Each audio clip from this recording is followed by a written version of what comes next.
Hey guys, my name is Adaora and you're highly welcome back to Adorable Kitchen. Today I'm going to share with you my Ukwa and Corn recipe. If you are interested, please relax and continue watching.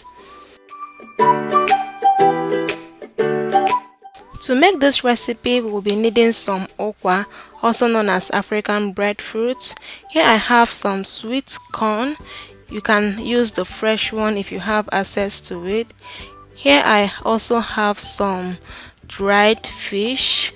You can make use of any type of fish you have, either stockfish or just catfish. It is also optional. Here I have some crayfish. I also have some habanero peppers. Over here I have some red palm oil. I have ogiribo. This is very essential if you want to make it the local way. I also have one seasoning cube. Ukwa is a local dish, it doesn't need too much seasoning, so I'll just be adding one. Here I have some salt, I have water, and I have my pressure pot. I've cooked this ukwa before and I know it takes longer time to cook, so I prefer to cook it with my pressure pot. If you don't have a pressure pot, you may just decide to add akawu or ungo if the species you have takes time to cook. So I already washed this okwa. This okwa came in dried form, so I just soaked it in water for about 5 hours. Then I washed it thoroughly to remove all the sands and the stones. Then I just transferred it into my pressure pot. I went ahead to add my dried fish. If you are making use of if you're making use of stockfish, you can also add it at this point so that it can cook well with the okwa. Then go ahead and add just more salt, add water, cover it and let it cook for just 20 minutes. Note that if you're not using a pressure pot, it might take longer than 20 minutes for the okwa to cook, but it just depends on the species of okwa you have. Some are very tough and takes a very long time to cook, so it just depends on the type you have.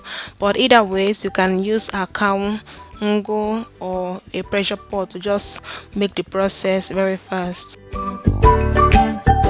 Also, the amount of water you should add should just depend on the consistency you want the okwa to be, and also if you want to get some soup from the okwa, that is the mmiri okwa. Some people like to drink the soup, that is the mmiri okwa. So if that is something that you want to do, you can just add a little more water to yours so that after cooking the okwa you can have excess water to use as soup. So I just needed a little amount of soup. That's why I added just a little extra water to mine. Now, while waiting for the okwa to finish cooking, I went ahead to prep my other ingredients. Here I was just opening my sweet corn.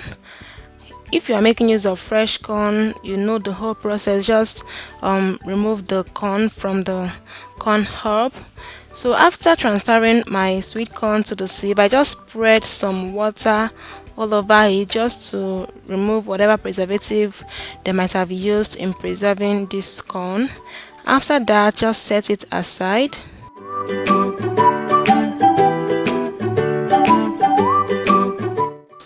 Next, I went ahead to blend my habanero pepper and my crayfish. Please make sure you pick your crayfish thoroughly. If possible, just wash the crayfish just to make sure that you remove every sand, every stone. It's not something that you would want to bite into while eating okwa, okay? So just make sure that you clean your crayfish very well. So after grinding the pepper and the crayfish, just set it aside.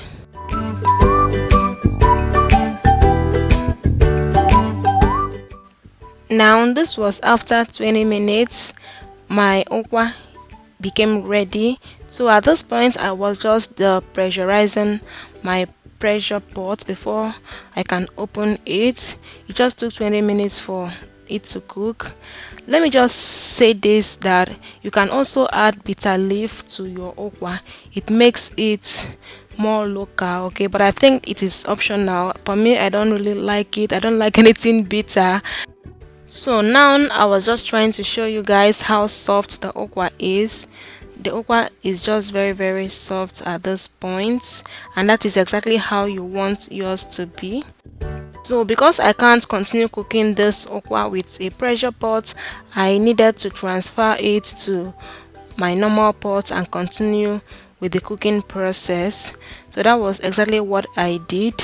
But before I transferred it, I just sipped out some soup because I just wanted to drink the mmiri okwa.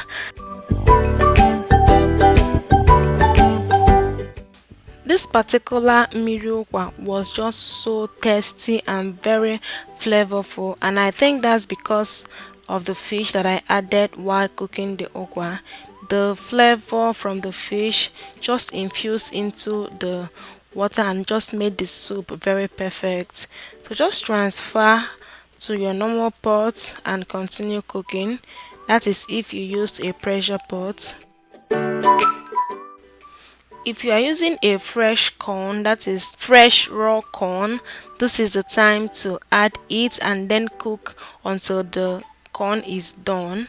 But since I'm using a sweet corn which is already cooked, I just added it and went ahead immediately to add my other ingredients because the corn is cooked already. When it comes to the quantity of corn to add, it is just up to you. It just depends on how you want it and what you want. For me, generally, I don't like the corn to overpower the okwa. Okay, I just want the ratio to be something like 3:1, like the okwa should be 3 and the corn should be 1. I don't want the corn to be more than the okwa. So that's how I just gauge before adding my own corn. Then go ahead and add the ogiri igbo. This is also optional, but it just makes this is a local dish already, so it just brings it home. Just brings it closer to home if you add ogiri and bitter leaf. But if you don't have ogiri, or for any reason you don't like ogiri, just go ahead and skip it. It will still come out fine. Then go ahead and add your ground pepper and crayfish.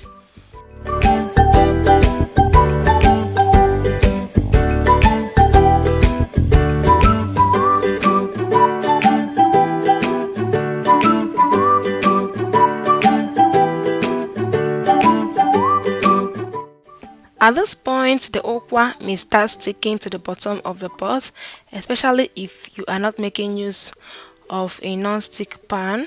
So just try to stir it occasionally to prevent that from happening. Then go ahead and add your red palm oil. Mix everything together. Add your other seasoning, that is the 1 cube, and that is optional. Okay, this is a local dish. I know that some people don't like adding seasoning cube to local dishes, so it is just optional. Just add it and just test at this point to see if any correction needs to be made, maybe adding more pepper or more salt. Just test at this point and see whatever needs to be done and just do it.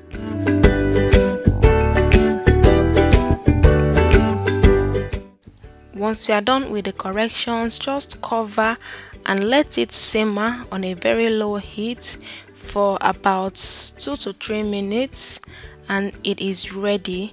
It just took me about 30 minutes or thereabout to make this dish. Okay, 20 minutes to cook the okwa and the other 10 minutes to do the other stuffs that I did. It is very simple.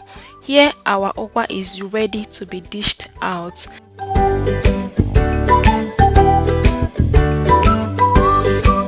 This okwa tasted so good. You need to try it for yourself. Thank you so much for watching till this point.